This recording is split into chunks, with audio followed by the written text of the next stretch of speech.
Jay Menes is a storyteller from the Philippines. He has performed in many different countries and he has been to Iran twice. In this interview, he talks about how stories can connect us with people from other countries and cultures. Hello, my friends. I hope you're all doing well. And I hope that you're enjoying your self isolation or self quarantine, whatever you call it. Today, I have the honor of talking to one of my friends, Jalma Menes. He goes by Jay, so I'm going to call him Jay. Jay lives in the Philippines. Hi, Jay. How are you? Hi, salam. Salam. How are you? I'm doing good. I'm doing great. Yeah, I'm really happy to see you after probably 5 years. So we've been in touch using social media, but I haven't had the honor of talking to you like this. So, Jay, I have a lot of questions, so I don't want to waste the time. So let me start by asking you the first question.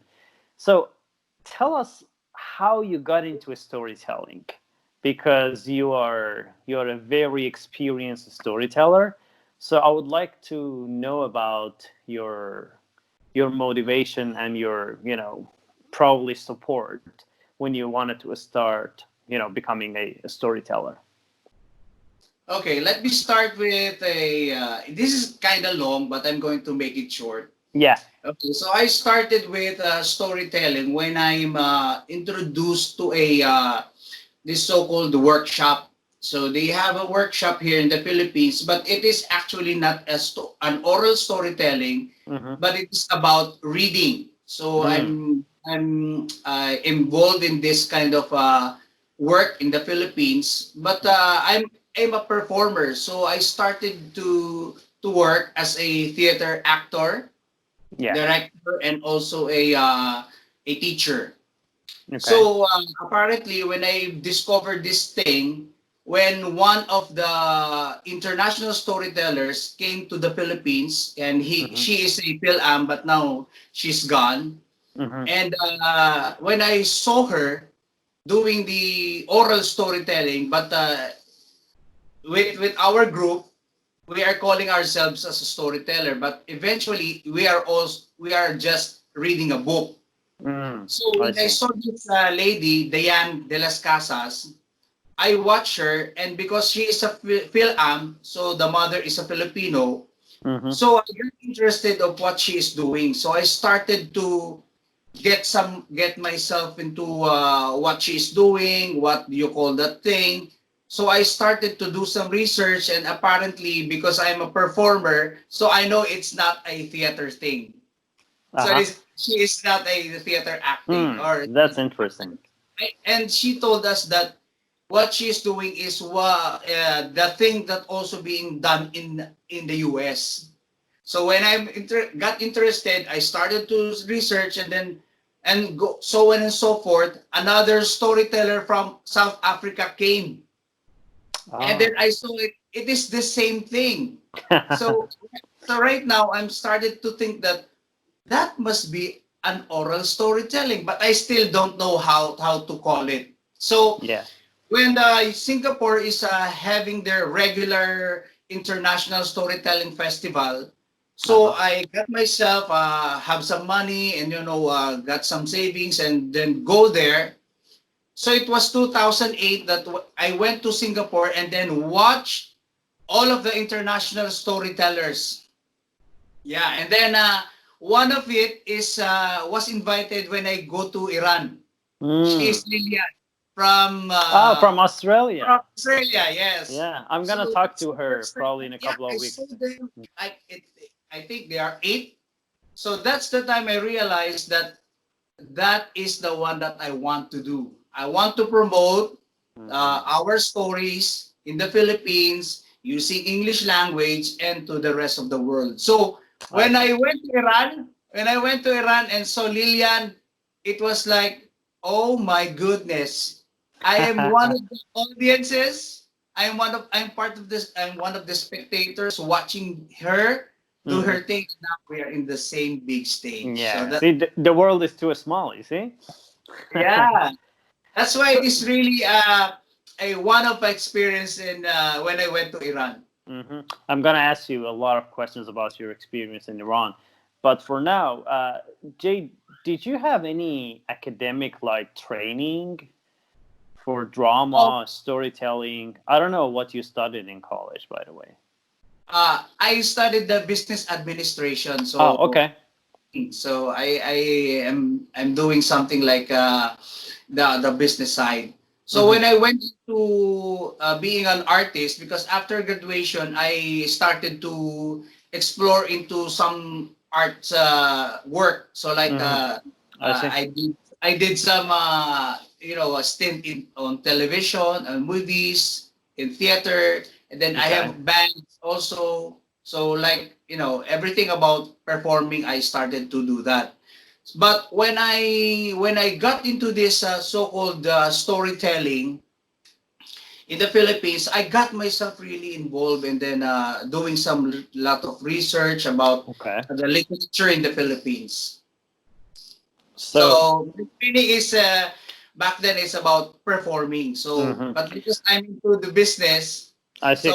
some I put some the flavor of how to market myself as a Yeah, storyteller. I see. So it was mostly through self-studying and things like that. Yeah, that you yourself read the books and try to update Yeah, your and also knowledge. Mm. I've been with other the professors. So I'm always mingling with them, talking to them, and attending lots of Mm. workshops and seminars. Yeah, I see. I see. So, Jay, do you remember your first performance as a storyteller? Was it in the Philippines? Yes. It was I have this so-called partnership with the museum. Mm. Call it Museo Pambata, Children's Museum. So Okay. when I started to learn how to do the oral storytelling, I've asked them to if I could have a one spot every month so that I could do my repertoire and all of my piece. So I see. it was given to me that time. I think 2 years I've been doing that Okay. But that was in not in English. That was in Filipino. in Yeah. English. It is in In English. English. Oh Yeah, my God, that's really because interesting. because our museum is a many are attending like An uh, international one. Yeah. years. Yeah. Mhm. Mm. Okay. So from the beginning, you were kind of practicing your English at the same time. Yeah. Because Yes. you knew that ultimately you want to go to all these different countries around the Yes. world It's and not talk my about your ultimate culture. goal. Mm. Oh, I see. I see. So I guess that was a good experience because you Yeah. started with presenting in English. Okay. Uh, so far, Jay, how many countries have you been to for performing and telling Uh, stories to name a few, I've been to Hawaii, so in the U.S. in the U.S.? Yeah, and also in California, Mm-hmm. so I've been there, and also to Morocco, Mm-hmm. and to Sharjah, In and Saudi Arabia. yeah, and also Iran, one of my Okay. favorite places. Okay. Okay. I want to first ask about your first experience in Iran. Okay. So for the first time, I guess you went to Iran for the festival in 2015. Yeah, that was the Yeah, time when we met and we had a lot of nice memories and we laughed a yeah. lot. I don't know if you remember everything, Oh, of but course, it's really fresh in my mind. obviously I'm not gonna talk about what we did in the hotel room. So I don't want my students to know that. But Yeah. so so Jay, tell me about your feeling when you received that invitation letter to perform in Iran. First thing, it was relayed to me by the executive director of the museum, the Mm-hmm. Children's Museum. Yeah. So they are asking for some representative or whoever wants to go to Iran. Mm-hmm. But in the first place, I'm really kind of so-called. I have this apprehension of what is this really true that they Mm-hmm. have this so-called festival international thing in Yeah. Iran? That must be absurd. But it got me so interested because I've learned that when I went there, it was like 17 years Yeah. already. So when I tried to write the thing and then I got the invitation, I told Mm-hmm. my family, my wife, you know what? I mean, my wife cried Really? when I told her that I'm going to Iran. Like, It was not because she was happy, yeah? She was scared. yeah. So that's the first thing in my mind. And also I, because of my passion and my desire to really share the Filipino stories all Mm, over the mm, world, wherever it is. So I accepted the invitation and then I went there. And then apparently all of the things that in my mind, all of the things that I've heard and watched about Iran changed. I see. Yeah. I see. It changed dramatically, drastically. Okay, so when you went back to the Philippines, did you share your experience with friends and family? How Iran is, how people are in Iran? Yeah. So the first thing I did when I went back is that I think I have had this so-called a workshop. Okay. So yeah, I have this. I think I had the workshop after I went to Iran, Mm-hmm. and then shared to them about all of the experiences and all of these things that just happened. And the wonderful thing is that Iran is like I'm always saying to them that Iran is like a Hollywood in storytelling. Mm-hmm. Yeah, because of the how you you mean welcome us and how you treat us and how it is really being a a big thing in Iran, the Mm-hmm. storytelling festival. Yeah. So I shared all of the experiences, and Mm-hmm. then I also did some videos about the Iran, and then write up something on the blog. Yeah, so that's Okay. how I did Yeah, some. that's really interesting. So going back to the festival, I remember that you were selected to perform twice. Actually, you Yeah. were saying it was because the audience loved the story and loved yourself. So how did that feel to perform again? Um, the Russian woman who attended, she told me that because I performed at the last day, it means that like I'm the declared winner. Because it's been like that in in other years, that Yeah, if you perform at the last day, it means yeah. that There's a higher chance. yeah. Yeah. So it didn't dawn on me because I'm just there to enjoy and to perform and to Hmm. just share whatever we have in the Philippines. Yeah. But because of that so-called the opportunity, Hmm. and that really means a lot. So Yeah. if you can see me perform, I just enjoying everything because it is just a once in a lifetime. Yeah, exactly. And tell us about the reaction of the audience because I was there, so I know everything. I want you to share it with viewers of this video. Man, it's like a concert. I'm like a rock star. Mhm. Yeah, I Doing remember. yeah. Jay, I still remember. I still remember the story and even the music. Yeah. Doing that with the, you remember with your Yeah, hand? about the crocodile. Yeah, exactly. And then doing the we will eat you. Yeah, I remember. I was doing it. I was enjoying it, It, and actually, yeah. And you know what? It's my first time to do that. Yeah, on seriously. the festival. Yes, because when I'm doing that in the Philippines, I'm just doing the thing. I'm Oh, teaching so. to do the mouth of the crocodile, Mm, but not with the song. so, are you saying that the kind of energy that you got from the audience was also kind of helping you to perform better? Yes. Yeah. Yes. Because I've learned that every time that there's some music played, Hmm. the audience will just clap and Yeah. then just sing. So I got this idea that if I put some music and put some song, I Hmm. think they are going to love it. So Yeah. that's why I did the singing with the hands. It is the first time. Yeah, and that's exactly what happened. So Yeah. we talked about the festival. I know that we can spend a lot of time talking about different aspects of it, but obviously we don't have too much time. So just share some of your experiences as a tourist in Iran, not as the storyteller, because we did a lot of sightseeing. We went to a lot of places. You had some interactions with people. Was there any special moment or anything that you would like to share with people who watch this video? Because it is in the province of Iran the first time. Mm-hmm. Oh, the first impression is that the place is so cold. I mean, Okay, we are in the Philippines, this is a I know. tropical country. Hmm. So when I went there, it is a true story, and this I think this is funny. Hmm. When I went to Kermanshah, Yeah, I'm just wearing a T-shirt with Manila on my shirt.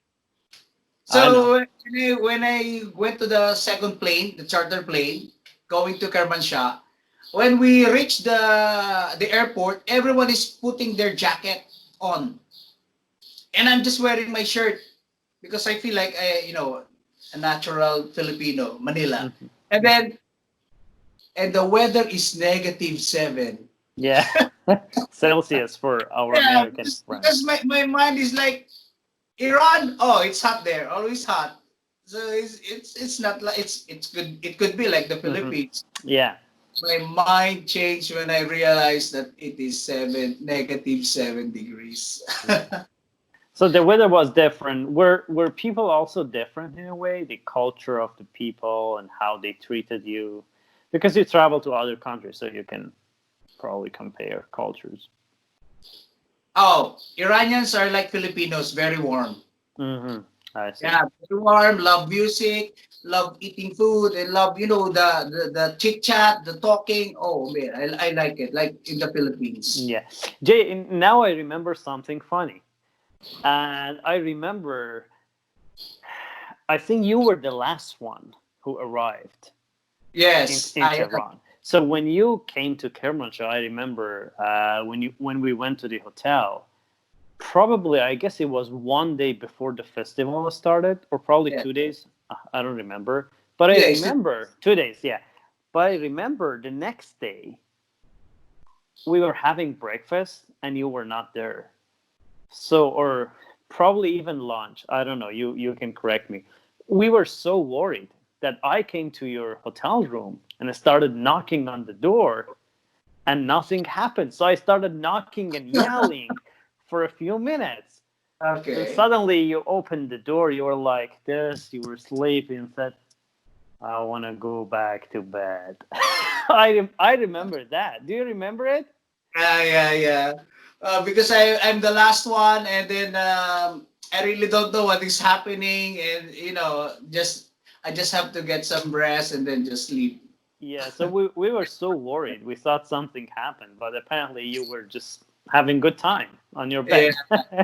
yeah, that's right, that's right. So Jay, you are one of the few storytellers uh, who have been to Iran both as a storyteller and as a judge in a God, storytelling festival. yeah, I know that last year, it was last year, yeah, that you went back to Iran. yeah, yes. This time you were a judge in the same festival. So how did that feel when you received the invitation? Oh, it's like what? I'm going to be a judge now, and then the experience is really, really something great and amazing. You know why? Because we are five, the judges of the international section. And I should mention that two of them, Mr. Reza Fayyazi and Mr. Hamid Jebeli, they are very famous actors in Iran. Yes, that's what I'm going to say. Because Hmm. every time they go inside the theater, everyone is clapping their hands, Hmm. and I'm just wondering, oh my goodness, who is this guy? And then I tried to research, and then I Yeah. found that he is an actor, director, writer. Yeah. Like, oh my goodness, and who am I? I'm so humbled by the experience. So Yeah. it is really a wonderful, wonderful, very, very, I will always remember that in my mind up to the last that I can still remember things. Yeah. Yeah. And it was kind of weird because I read the news and I looked at some of the pictures and I thought, "What? Jay is in Iran and I'm in the U.S. now. That's not fair." So, but I was really happy when I figured out that you were one of the judges, and I think you deserved that. And how was that festival? Did you like it? The stories from different countries? Yeah. I really, really, really like it because of all the things that I can do the judging, why in Mm-hmm. Iran? So it's like I'm being put into something like a notch higher with what I'm doing, Mm-hmm. because that is a very not an ordinary thing to do No. judging.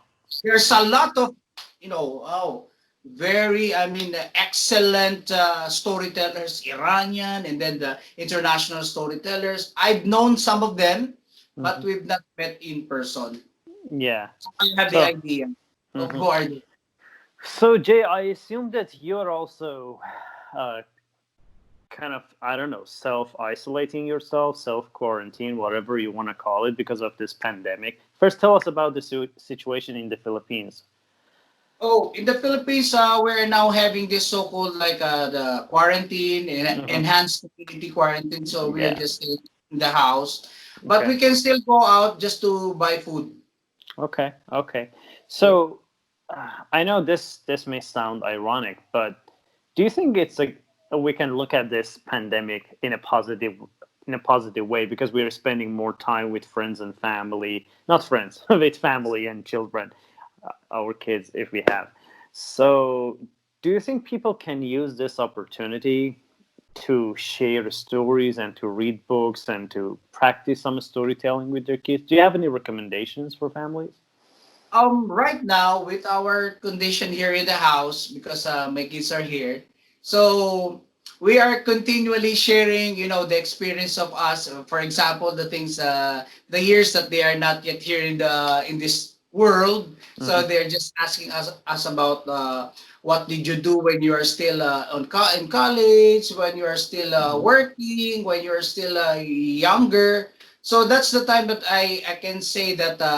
We can do the storytelling, but not in a performance way. So we can just tell them the story about how you pass every obstacles in your life. For example, Okay. when we are still young, when we're still kid, we still don't have this so-called, the convenience in life. So I just keep on sharing to them, telling them, Mm-hmm. and then if they are going to ask me something about the experience, I just share to them. So it's like for me, the positive thing is that we could always have the time to, when they ask, I will just answer, and then I will just share, and then boost their confidence, their I see. thinking. This thing will just pass because it happened. Not just today. It's I been know. like in other years, and decades ago it happened, and then look at us. We're still here, and then we're still doing the things that we want. Yeah, yeah. I really like your positive attitude. So, Jay, when I started this Telegram channel, and I decided to help some of my former students by just sharing books and podcasts, videos, interviews like this. I had something in mind that the newer generation, especially in my country, because of all the challenges that we experience in life, they need to hear stories of other people and how they achieve their goals, how they overcome challenges in their lives, despite all the obstacles, as you mentioned. So I interviewed a couple of our friends that you know them as well. So and I asked all of them this question, and I want you to do the same thing for us. Would you share probably one or two memories? It could be about the storytelling or anything else. Something that you really wanted to do, passionately wanted to do, and you knew that you want to pursue that dream, but probably others didn't support you that much. There were challenges, there were obstacles, but because you knew the goal, you knew yourself, you went for it and you achieved that. So I want you to think about it if you need time. That's okay. As an artist. Okay, as an artist, here in the Philippines, we are just continually sharing the passion, the love. There's only one goal that I have. It's just to share Filipino stories around the world, and also share wonderful stories that I got from other countries here in the Philippines. So Mm-hmm. I think in every countries there's just we can always have the situation, and it's so cold like in Iran. I've been reading a lot of articles about what is happening in Iran because I've been there twice. So Mm-hmm. just to be updated. So Yeah. I think the only thing that we can do in life is just to be stay positive. I mean, stay in the mind, the positivity of we can do much more things if we just focus on the things that we really want. So the first thing we just have to do is to know what we want. So if we know what we really want, we can have it and we can get it. So I know in my personal experience, it is kind of, I've been doing this thing slowly but surely, but I know it will reach the end goal of teaching and having more storytellers here in the Philippines. So in Iran, I think it is just a stone to step to go on further. I see. I see what you mean. I really like your ideology. And thank you so much for that. So, Jay, my last question is uh, unfortunately, I'm so sorry to say this, but I'm not familiar with the Filipino literature. I think I haven't read any novels, and that's so sad. And I'm sorry to say that. But uh, would you introduce any books or any novels or any probably writer from your country that you think if we read his or her book, we would be interested in your culture to learn more about it. And I'm going to share the name of the person or the book with my students as well. Okay, so the first one is the person that I've talked to, that I get in touch with, but now she's gone, she's dead. So her name is Diane de las Casas. So she's a Filipino American. Okay. So she has a lots of books about Philippines, and also I think she has these books of about Filipino folk tales. Mm-hmm. So yeah, so that one I can recommend. So in the Philippines, one Filipino writer that I can you can check, but I think all of his writings are in Filipino. Mm-hmm. So he's a national artist for literature here in the Philippines, and his name is Virgilio Almario. So I've been talking to him some in other events. I've talked to him, so Okay. sharing some insights. Yeah. So I think there's yeah, that's the reason why I'm doing this thing, because of what you have said. So we really need to spread out Filipino literature, Filipino stories, because that's the really main problem. So Yeah. I know we are all over the world. I mean, the Filipinos, you can meet everyone, in the States, you can meet Filipinos. So there's a lot of Filipinos, but one thing for sure that our literature is just have to be spread out. Yeah. I see. I see.